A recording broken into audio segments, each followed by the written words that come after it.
ఇక్కడ చూస్తే ఘోర అగ్ని ప్రమాదం అన్న వార్తని హైలైట్ చేసింది. ఢిల్లీ హోటల్లో 21 మంది దుర్మరణం, మృతుల్లో 11 మంది విదేశీయులు, 35 మందికి తీవ్ర గాయాలు, 19 మంది పరిస్థితి ఆందోళనకరం. పోలీసుల అదుపులో భవన యజమాని.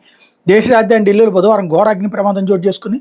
మాలవీయ నగర్ హౌజ్రాసి ప్రాంతంలో flourish stay bed and breakfast హోటల్లో భారీగా మంటలు చెలరేగాయి.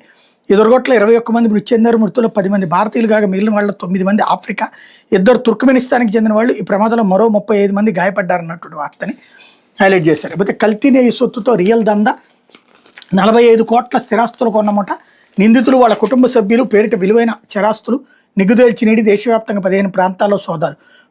వైకాపా హయాంలో తిరుమల తిరుపతి దేవస్థానం లక్షల కిలోల కల్తీ నెయ్యి సరఫరా చేసిన ముఠా. దీని ద్వారా కొలగొట్టిన సొత్తు భారీ ఎత్తున స్థిరాస్తులు కొన్నట్టు రియల్ ఎస్టేట్ రంగంలో పెట్టుబడులు పెట్టినట్టు ఎన్ఫోర్స్మెంట్ డైరెక్టర్ నిగ్గుదేల్చింది. దాదాపు 45 కోట్ల విలువైన వాణిజ్య నివాస స్థలాల కొనుగోలు, భారీ భవనాల నిర్మాణం వంటివి చేపట్టినట్టు ప్రాథమికంగా గుర్తించింది.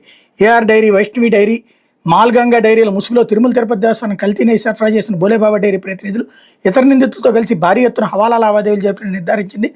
కల్తీ నెయ్యి సరఫరా ద్వారా కూడబెట్టిన అక్రమార్జన పలు వ్యాపార సంస్థల ద్వారా మళ్లించి స్థిరాస్తి రంగంలో పెట్టుబడి పెట్టినట్టు మార్చినట్టు నిందితులంతా కలిసి మనీ లాండరింగ్కి పాల్పడినట్టు వెల్లడించింది అన్నటువంటి వార్తని హైలైట్ చేశారు.